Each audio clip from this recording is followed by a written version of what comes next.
Selamat datang teman-teman semua. Di pembelajaran hari ini kita akan membahas terkait tentang karakteristik CSS dan juga JavaScript.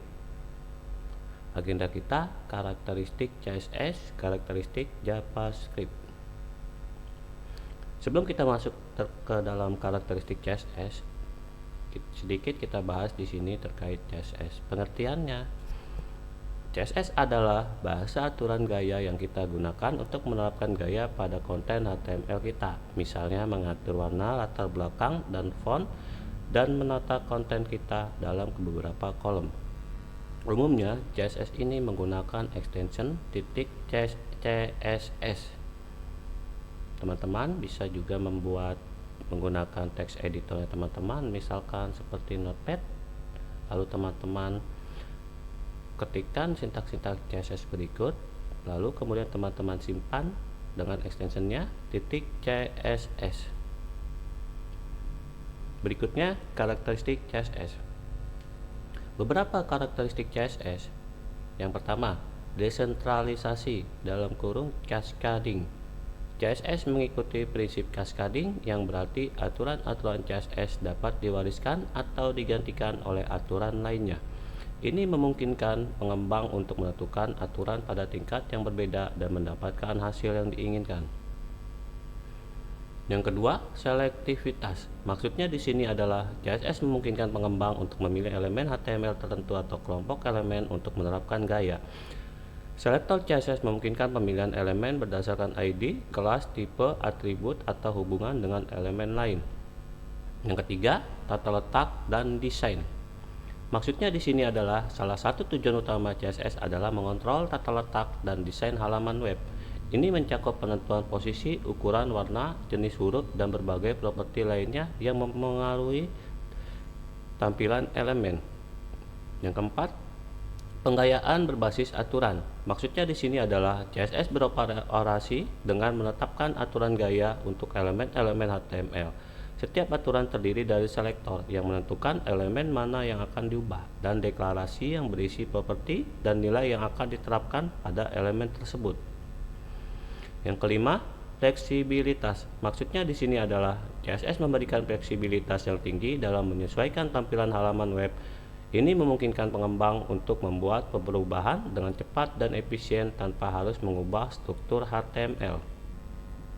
Yang keenam, responsif dan adaptable. CSS mendukung pengembangan responsif dan penyesuaian tampilan halaman web dengan mudah. Media queries dan properti seperti trackbox dan grid membantu menciptakan desain yang responsif. Yang ketujuh, mendukung animasi dan transisi. Maksudnya di sini adalah CSS memiliki kemampuan untuk membuat animasi dan transisi. Properti seperti animation dan transition memungkinkan pembuatan efek animasi yang menyenangkan. Kedelapan, menggunakan box model.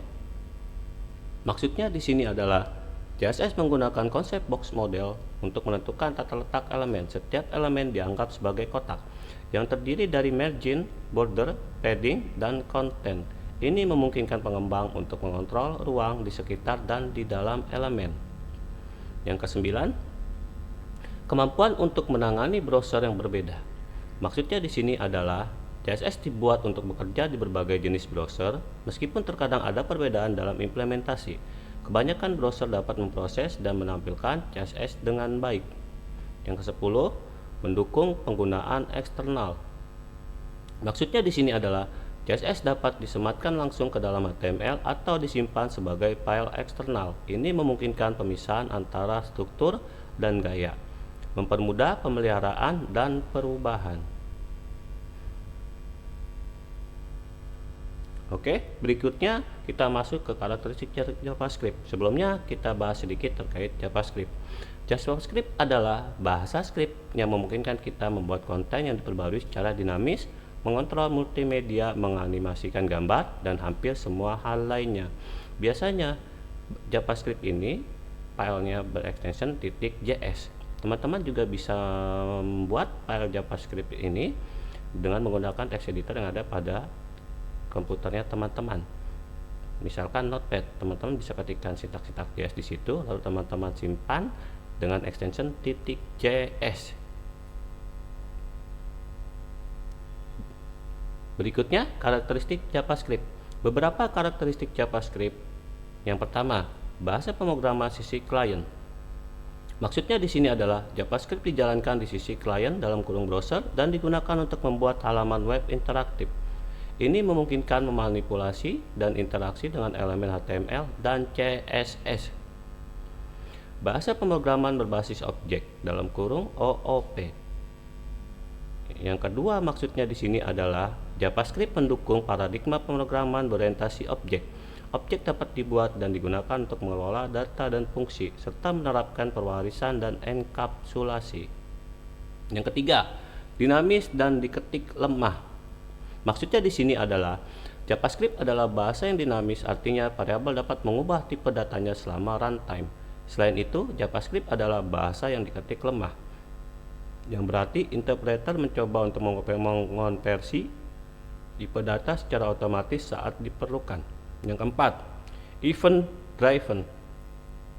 Maksudnya di sini adalah JavaScript sering digunakan untuk menanggapi event, seperti klik mouse atau pengiriman formulir. Ini membuatnya cocok untuk pengembangan antarmuka pengguna yang responsif. Yang kelima, asynchronous programming. Maksudnya di sini adalah JavaScript mendukung pemrograman asinkron yang memungkinkan eksekusi tugas-tugas tanpa menghentikan eksekusi program utama.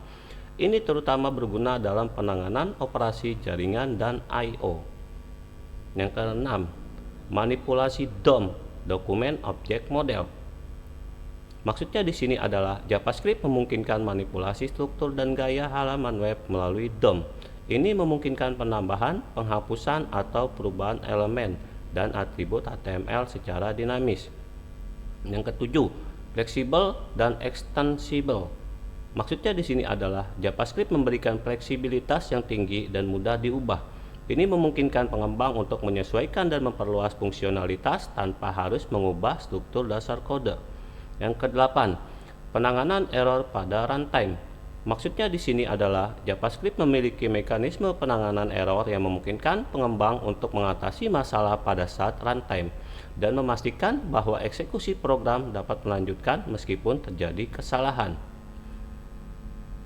Yang kesembilan, perangkat lunak bebas dalam kurung open source. Maksudnya di sini adalah JavaScript bersifat open source, artinya spesifikasi dan implementasinya dapat diakses secara bebas.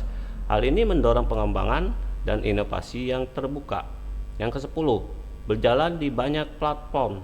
Maksudnya di sini adalah JavaScript dapat dijalankan di berbagai platform dan browser yang mendukung mesin JavaScript dalam kurung JavaScript Engine, seperti V8 untuk Chrome, SpiderMonkey untuk Firefox, dan banyak lagi. Yang ke-11, komunitas yang besar. Maksudnya di sini adalah JavaScript memiliki komunitas pengembang yang besar yang menyediakan dukungan, tutorial, dan berbagi pengetahuan melalui forum, konferensi, dan sumber daya online. Yang ke-12, Node.js. Maksudnya di sini adalah JavaScript dapat dijalankan di luar browser menggunakan platform seperti Node.js. Ini memungkinkan pengembangan aplikasi server side dengan menggunakan JavaScript. Demikianlah teman-teman sedikit tentang beberapa karakteristik CSS dalam kurung cascading style sheet yang digunakan supaya tampilan web lebih menarik, dan juga JavaScript yang digunakan untuk supaya web dapat berjalan dengan baik.